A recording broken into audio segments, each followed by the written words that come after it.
Salut les nazes, bienvenue dans cette vidéo d'utilité publique. Aujourd'hui on va parler de la morale. J'ai vu que la vidéo sur le mérite vous avait bien plu, alors on va parler un peu de la morale, son penchant démoniaque. Parce que oui, là-dedans on est là pour détricoter, défaire des choses qui te sont acquises. Alors, qui je suis pour te parler de ça? Je veux dire, quelles sont mes qualifications? Est-ce que je suis un expert? Oui ou non? Pendant une grosse partie de ma vie, j'étais un bon toutou. Je faisais les choses dans les règles, c'est-à-dire je faisais les choses dans les règles pas forcément légales, mais dans les règles morales. Alors le résultat, c'est-à-dire beaucoup d'échecs, des gens qui avancent autour de moi, mes intérêts toujours mis au second plan pour les attentes des autres. Parce que se donner, tu vois, c'est bien. C'est bien vu. Mais t'inquiète pas, la valeur morale ici va te sembler un peu mystérieuse, mais elle va se préciser au fur et à mesure de la vidéo. Alors, déjà moi, chose importante, je suis né dans une famille un peu pauvre, plutôt pauvre, ouais. Donc t'es dans l'obligation de suivre un schéma plutôt difficile, quoi. Je veux dire, t'as pas de moyens, t'as pas de connexion, c'est compliqué de se faire sa place dans ce bas monde. C'est là où la malédiction de la morale commence à s'installer. C'est-à-dire que dans ce schéma se donne, tu vas voir que le mérite et la morale se mélangent. Et donc mon schéma de base, c'était de travailler dur, d'avoir des diplômes et de bosser comme un chien, quoi, jusqu'à ce que... Alors moi j'ai écrit jusqu'à ce que la mort éprouve suffisamment de pitié pour venir me chercher. Mais c'était exactement ça. Forcément, ça mène à la dépression, à des envies suicidaires. Bon, ça a changé, c'est de ça dont je vais te parler dans la vidéo. Mais, chose importante, la morale dans notre monde à nous, occidental, c'est le but de se pavaner. Je parle pas d'ici, de pas agresser des vieilles dames dans la rue. Hein.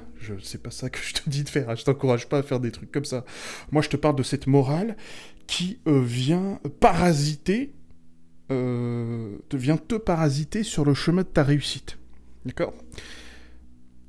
Pourquoi ça n'a aucune importance ? Parce que c'est de l'ego, tu vois, ça. Tu es là pour faire pavaner ta vertu, montrer au monde que toi, tu es bon. Et surtout, t'es déjà dans la merde, donc pourquoi est-ce que tu te rajoutes pourquoi tu te rajoutes de nouveaux problèmes ? D'accord ? Moi, je dis que ça ne sert que les riches parce que, pour moi, c'est un outil politique que les riches utilisent. Tu vois, la morale, le philanthrope, les choses comme ça, c'est pour redorer son image. Et la morale, c'est comme les impôts. Et comme l'a dit Colbert, le ministre du budget sous Louis XIV, l'impôt, c'est plumer les lois sans qu'elles crient. Pareil ici. On te transforme en esclave, mais sans artifice, quoi. Tu es un esclave sans même le voir. Et ça, en plus, tu es un esclave avec ton consentement, puisque tu te bats pour cette morale. Alors moi, cette morale, à quoi elle m'a servi ? Je te donne un exemple. Hein. Par exemple, moi, je viens d'une famille musulmane. Alors, je suis pas musulman du tout, je ne crois pas en Dieu. Mais en islam, c'est interdit de pratiquer le crédit, de vivre grâce aux intérêts d'un crédit. Parce que c'est considéré comme ne pas avoir travaillé, quoi. Alors je peux pas te donner les spécifications, puisque je n'étudie pas le Coran, et je m'en fous un peu. Donc, s'il y a des personnes qui savent, qui n'hésitent pas à mettre ces détails dans les commentaires. Mais tu vois, là, on a un aspect de la morale qui, pour moi, n'a aucun sens. Parce que, prenons la valeur travail. Nous, du côté des pauvres, je parle des gens moyens, du français moyen. Travailler, il y a travailler et travailler. D'accord ? Il y a une manière de gagner son argent. Et là, je ne parle pas de légal ou illégal. Les deux choses sont légales, d'accord ? Par contre, c'est toujours mieux vu de travailler dur. Et travailler dur, ça veut dire travailler dur physiquement, se casser le dos, transpirer, pour gagner sa croûte. Parce que là, il y a du mérite, là, il y a de la morale, là, tu es un homme bon qui travaille pour gagner son pain. Mais si, par exemple, j'utilise le crédit pour me constituer un patrimoine, je sais pas, peut-être pour acquérir de l'immobilier, et ensuite faire louer ça pour vivre, c'est pas travailler, d'accord ? C'est pas travailler de la même manière. C'est pas travailler dur. Même si j'ai pris des risques, même s'il a fallu réfléchir, utiliser sa tête, même si travailler évidemment au champ c'est super dur, mais tu n'utilises pas ton cerveau, tu travailles d'une autre manière. Dans la morale, il y a une seule manière de travailler dur, et c'est travailler comme un chien, c'est-à-dire comme un esclave, transpirer, se casser le dos comme je l'ai dit. Et malheureusement, cette seule manière qui est sublimée, qui est vraiment mise en avant dans notre couche sociale, elle ne mène pas à la richesse.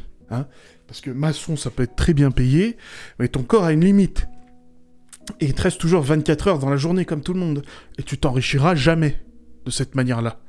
Tu vois un peu le vice, la difficulté de la chose, c'est qu'en fait, c'est présenté comme un bienfait. De travailler dur, c'est bien la valeur travail. D'accord? Quand on entend travail, on entend travailler dur.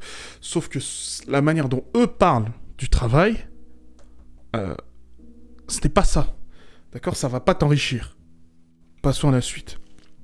Chose importante avant de commencer à détricoter, évidemment, on a mis Jenna Ortega, mais bon, tu vois, tu connais. Est-ce que tu as déjà réfléchi à pourquoi tu as cette morale? Et pourquoi tu penses les choses auxquelles tu penses? Est-ce que tu les remets en doute? Et voilà la difficulté, si t'es religieux, forcément tu vas pas remettre en doute. Tu ne remets pas en doute ce que Dieu t'a dit, c'est le principe même.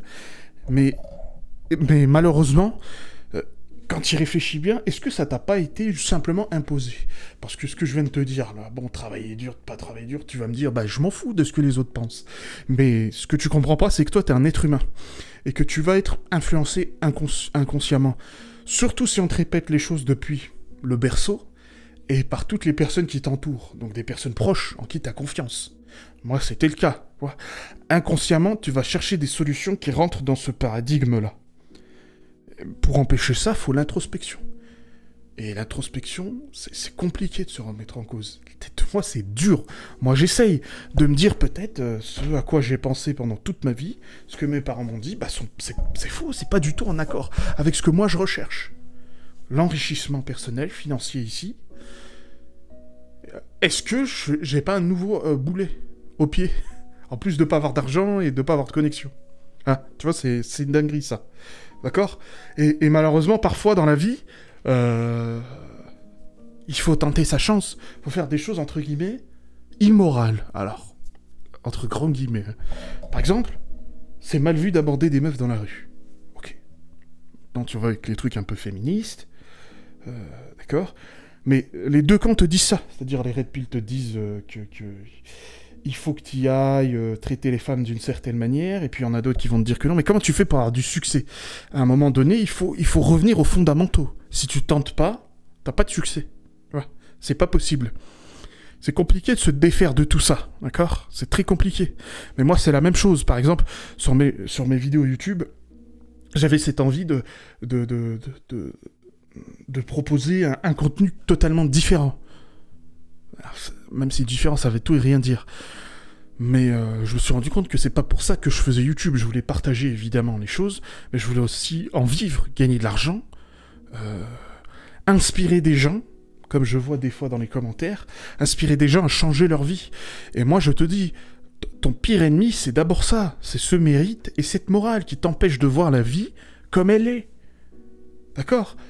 Je sais qu'on a tous des aspirations parfois nobles de vouloir changer le monde. Mais ça n'arrivera jamais. Tu ne changeras jamais le monde comme tu le penses dans ton esprit. Il faut l'accepter comme il est. Parce que si c'est pas le cas, tu trouveras jamais de solution. T'arriveras jamais à faire quoi que ce soit dans ta vie. Ça va puer du cul. Moi, j'ai toujours essayé. Et évidemment, mais mets-toi à ma place. On te dit toute ta vie, fais telle chose de telle manière. Toi, tu fais ça et tu reçois rien. D'accord ? Ok ? Tu reçois rien.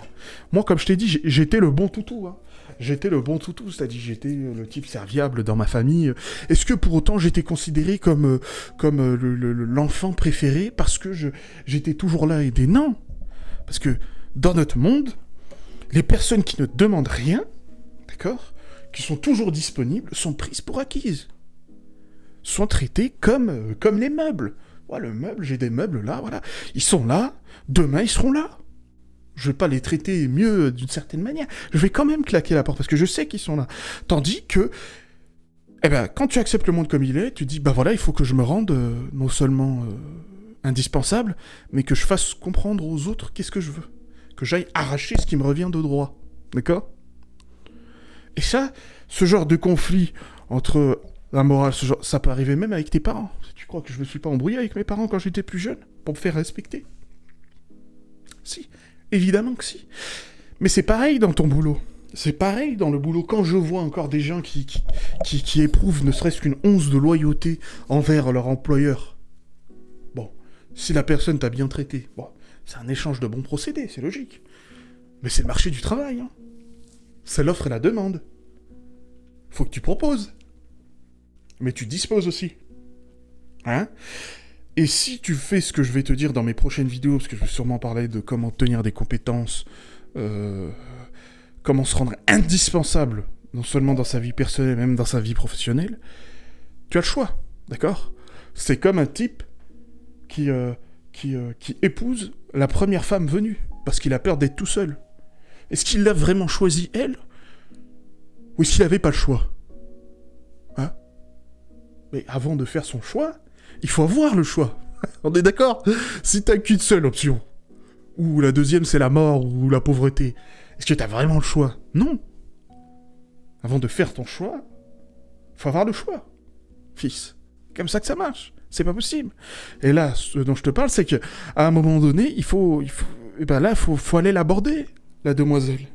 Même si pendant 15 minutes, elle est mal à l'aise. Même si après, elle en parle à ses copines. Toutes ses copines pour te dire, je sais pas, ce mec bizarre, je sais pas quoi. Même s'il m'a affiché. Même si tu te fais afficher après. C'est qui a du succès? C'est les gens qui tentent leur chance. Ça a toujours été comme ça.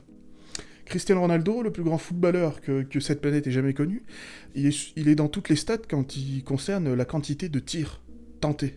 Bah oui, il faut tenter beaucoup pour marquer beaucoup. Enfin, ça semble tellement logique, comme on dit là, mais c'est pas pour autant qu'on le fait.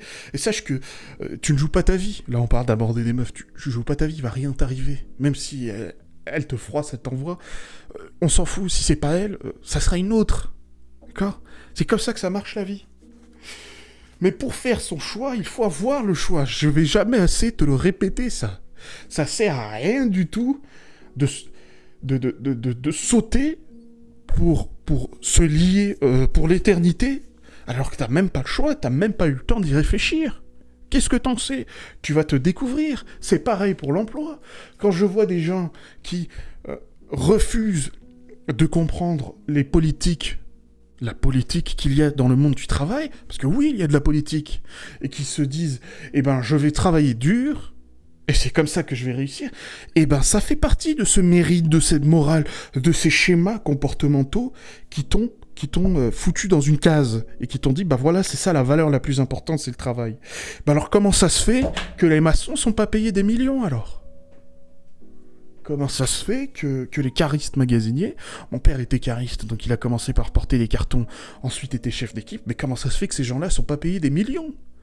Mais parce que ces gens-là sont remplaçables. Et ça fait mal. Ça fait très mal de se dire ça, d'accepter ça. Accepter le monde comme il est, c'est ta plus grande épreuve.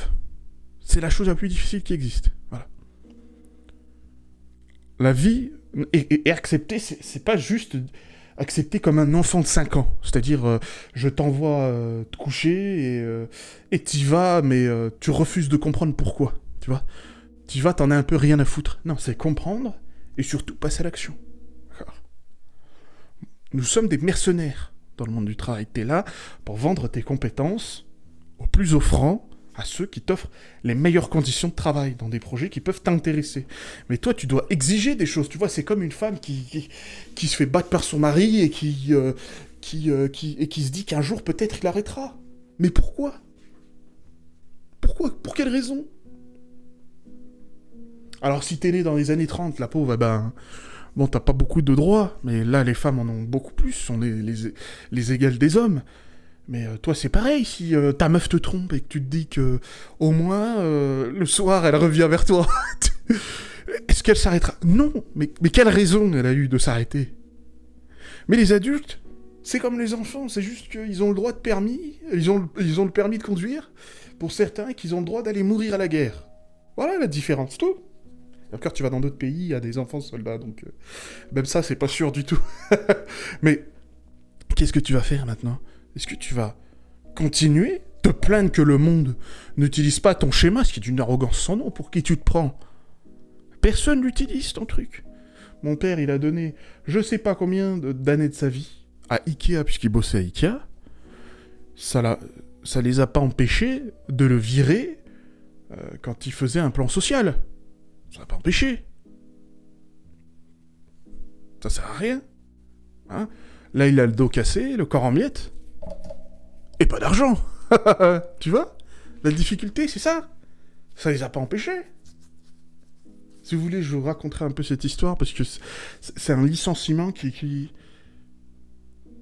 qui m'a traumatisé alors que je ne l'ai pas vécu, même si c'est celui de mon père, ça m'aura toujours marqué. Et c'est important. Alors maintenant, prends ce que je t'ai dit et regarde le monde comme il est. La morale, c'est pour les tocards. Abonne-toi à ma liste email, allez à plus dans le bus.